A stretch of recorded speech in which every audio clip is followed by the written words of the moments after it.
दोस्तों good evening. अच्छा, support का कमाल जो है फिर से आपने देखा।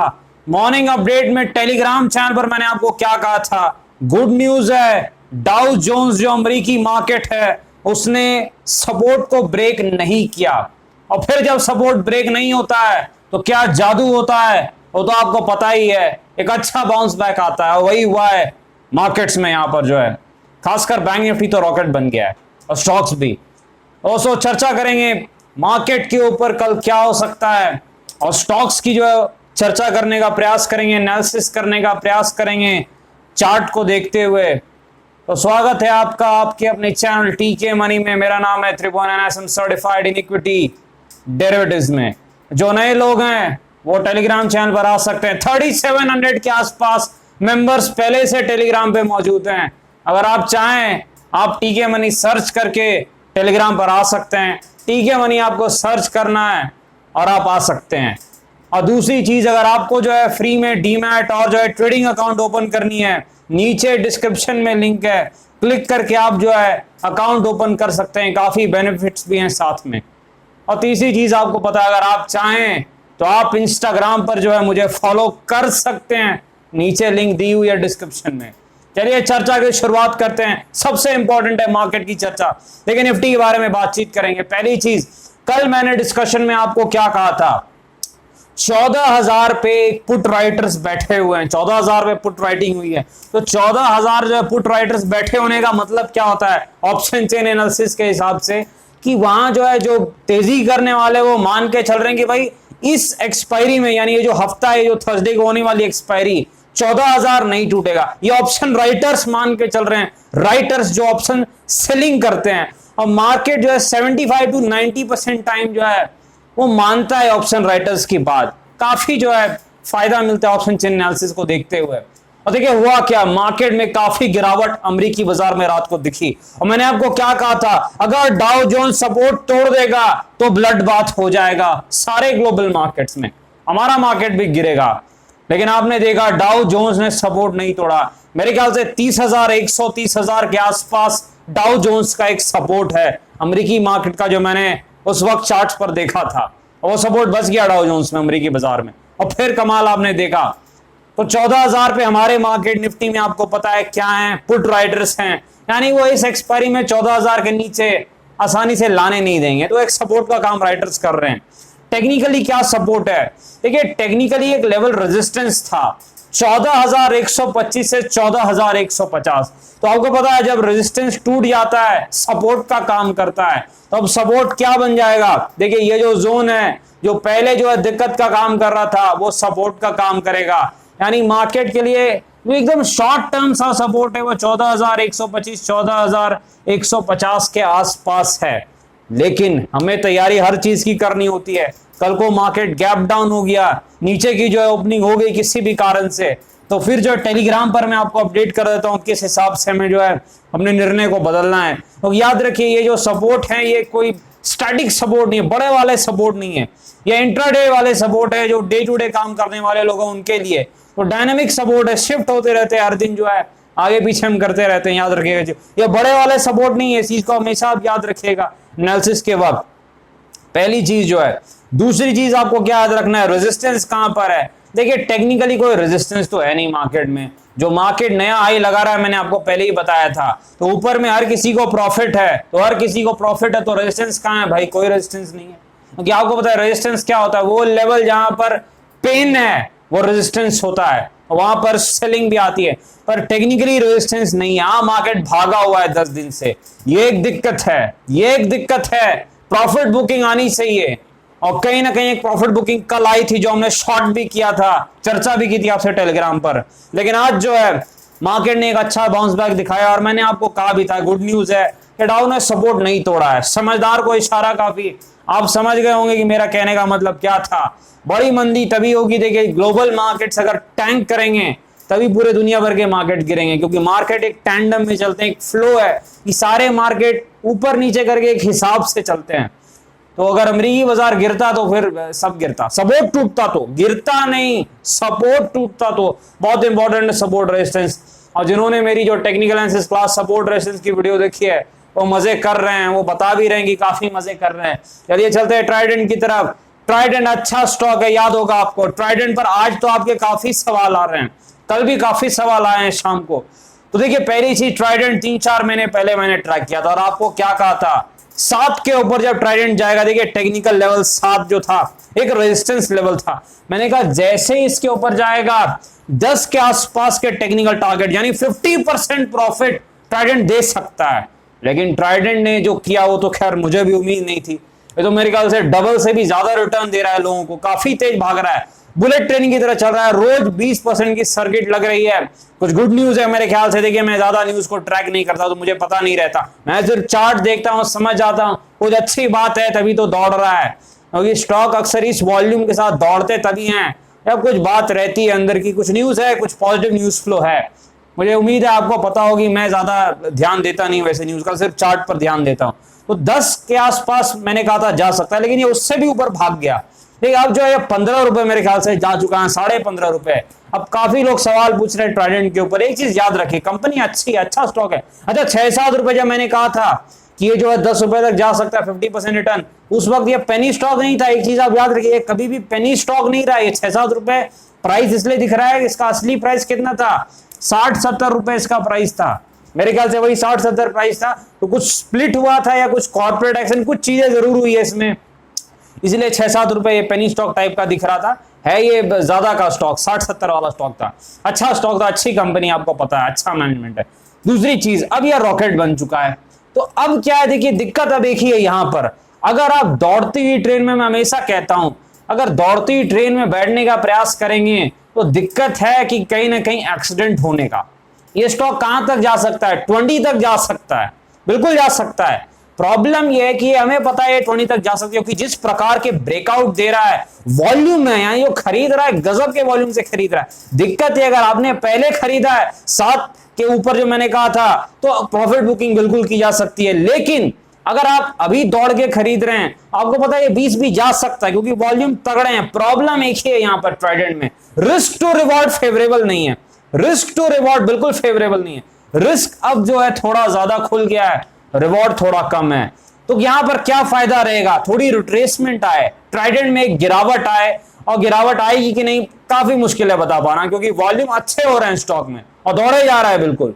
तो यहां पर देखिए अगर रिट्रेसमेंट आई भी तो मेरे ख्याल से, अगर यहां पर देखिए 10 से ये भाग करके 16 रुपए हुआ है, मेरे ख्याल से चलिए फिबोनाची का प्रयास मैं करता हूं लगाने का, 8 + 7 यानी मेरे ख्याल से बहुत तो बहुत मान लीजिए 2-3 रुपए गिरेगा, तब 3 या 4 रुपए गिर जाए इस बात से तो ठीक रहेगा वहां पर। अदरवाइज देखिए फर्स्ट सोर्स सॉल्यूशन एफएसएल में कुछ ऐसा ही हुआ था, हमने सवाल पूछा था, मैंने कहा था थोड़ा रुक जाइए, रॉकेट बन चुका है अब, और उसके बाद देखिए एफएसएल लगातार गिर रहा है, 10-12% गिर चुका है वहां से। लेकिन हाँ ट्रेडर्स जो हैं वो स्टॉप लॉस लाके काम कर सकते हैं। देखिए मैं नॉर्मल स्टॉक्स में इंट्राडे में 1% का स्टॉप लॉस लगाता हूं, पर ये थोड़े वॉलेटाइल स्टॉक है तो 2% का स्टॉप लॉस लाके, स्टॉप लॉस लगाए बिना काम कीजिएगा। हो सकता है जिसने नीचे खरीदा है 7-8 पे, जब मैंने 3-4 महीने पहले कहा था, तो बिग प्लेयर्स ने भी खरीदा होगा उस वक्त पर, तो बिग प्लेयर्स हो सकता है ऊपर के लेवल पर प्रॉफिट बुक कर लें, क्योंकि वहां पर अगर प्रॉफिट बुकिंग आएगी तो फिर आप ऊपर में फंस सकते हैं। तो ये जानते हुए कि 20 रुपए तक जा सकता है, कहीं ना कहीं रिस्क टू रिवॉर्ड उतना फेवरेबल नहीं है। ट्राइडेंट में क्या न्यूज है वो तो मैं पता करता हूं, देखता हूं क्या बात है, लेकिन रिस्क टू रिवॉर्ड फेवरेबल नहीं है। अगर आपने पहले से नहीं लिया हुआ है, पहले से लिया हुआ है तो अच्छा है, 50% प्रॉफिट ले लीजिए और भागा और ले लीजिए, लेकिन नहीं लिया है तो रिस्क टू रिवॉर्ड इस वक्त आपके फेवर में नहीं है। इस चीज को याद रखिएगा। ट्राइडेंट में स्टॉक अच्छा है, कंपनी अच्छी है, लेकिन मैं हमेशा कहता हूं इन्वेस्टमेंट के लिए भाव अच्छा होना चाहिए। जैसे वेक्टर्स फूड 450 पे कल ही कहा था, यहां से घूमेगा, घूमा या नहीं, 8 या 9% भागा वहां से। सही लेवल पर लेने में थोड़ा रिस्क कम रहता है, याद रखें। चलिए फेडरल बैंक की तरफ चलता है, अच्छा स्टॉक है, बहुत अच्छी कंपनी है। फेडरल बैंक जो है मेरे ख्याल से जो है एक ऐसा स्टॉक है जिसे मैं अक्सर रखता हूं अपने पास, जो है कोर पोर्टफोलियो में भी रखता हूं।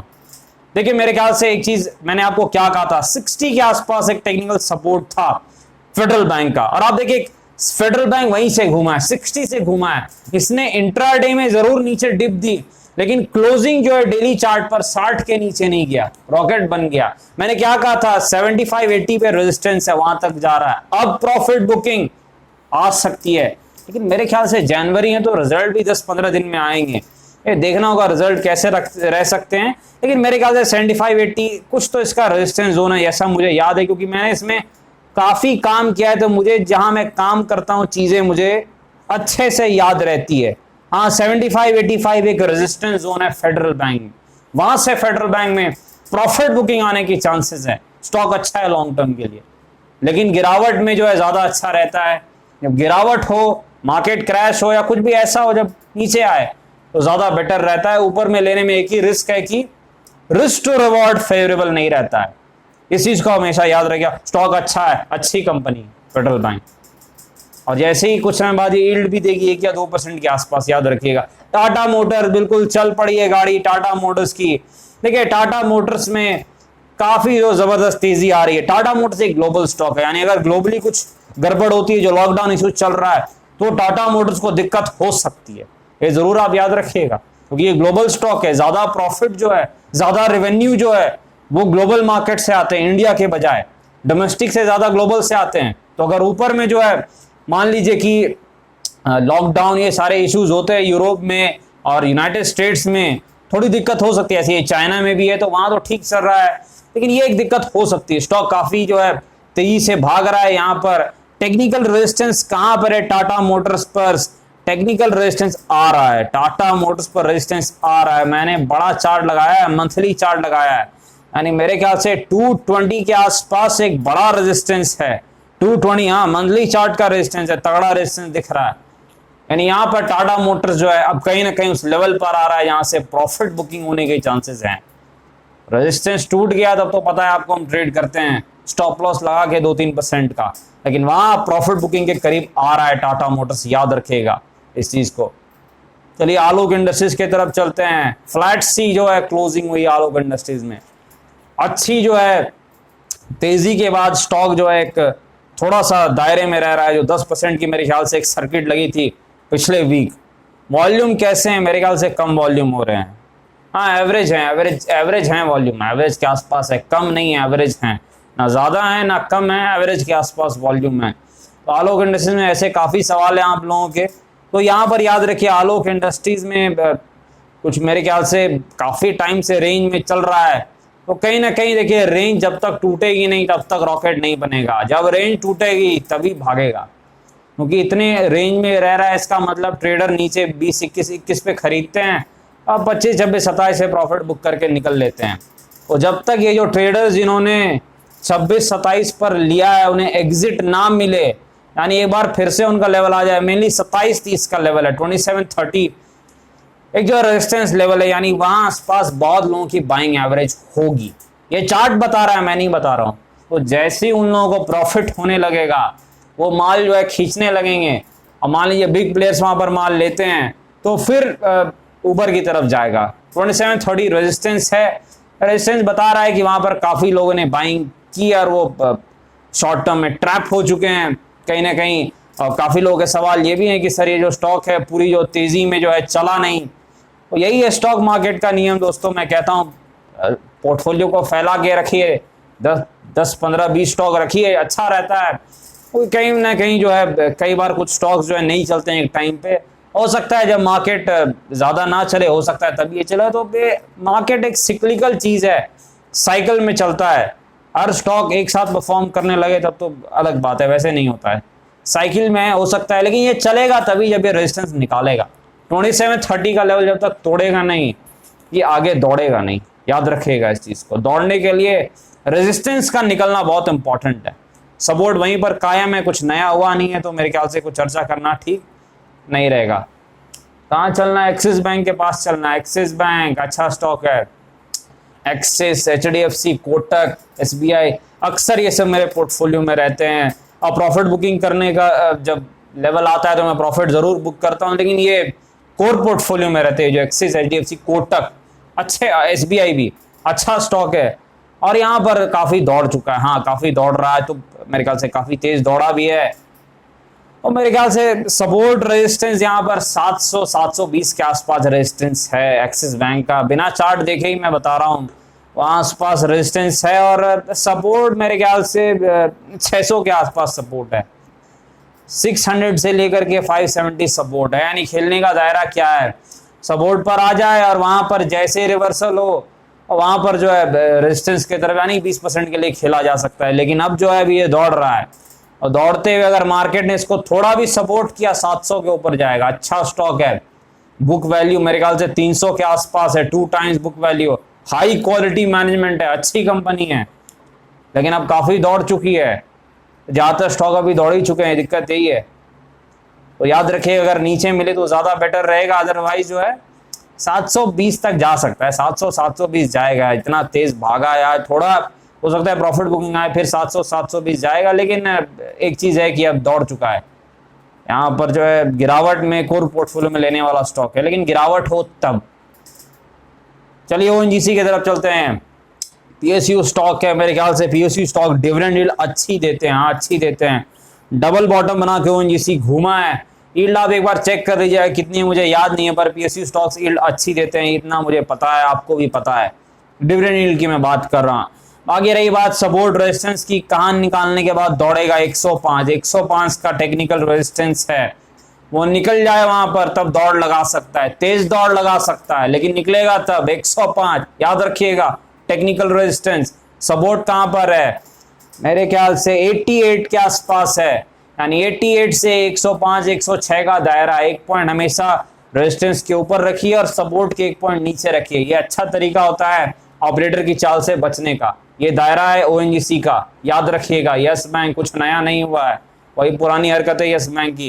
तो अच्छी न्यूज जरूर आई है मेरे ख्याल से कुछ लार्ज कैप में शामिल करने की बात मैंने देखी है। ठीक है, रेंज में चल रहा है, कोई जो है दौड़ तो लगा नहीं रहा है यस बैंक। उम्मीद है कि 18.50 जब निकले तो फिर 21-22 की तरफ दौड़ेगा, लेकिन 22-25 पे एक रेजिस्टेंस है तो वहां से फिर नीचे की तरफ आ जाएगा। याद रखिएगा इस चीज को, क्योंकि रेंज में चलने वाला स्टॉक है, जब तक रेंज तोड़ेगा नहीं ऐसे ही खेलते रहेगा। कहाँ सपोर्ट है, 15-16 के आसपास सपोर्ट है, आपको पता ही है, बताने की जरूरत नहीं है। डिस्क्लेमर आपको पता है, वीडियो एजुकेशन और इन्फॉर्मेशन पर्पस है, कृपया फाइनेंशियल एडवाइस से बातचीत करके ही फैसले लें। काफी जोखिम है शेयर बाजार में, ध्यान से काम कीजिए। धन्यवाद।